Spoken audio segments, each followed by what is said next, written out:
So far, people have observed the curfew because they know the curfew has been instrumental in curbing the spread of COVID-19 in the country.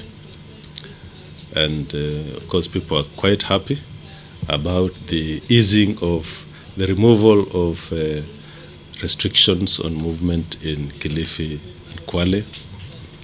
And we want to thank the people there for their discipline. During the restriction of movement, they were able to observe the rules that government had put in place, respected the roadblocks,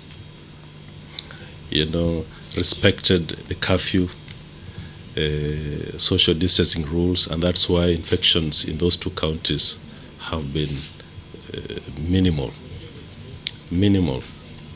And we now hope that Mombasa, because of the extension, will also be able to come to that point where the infections will plateau and drop.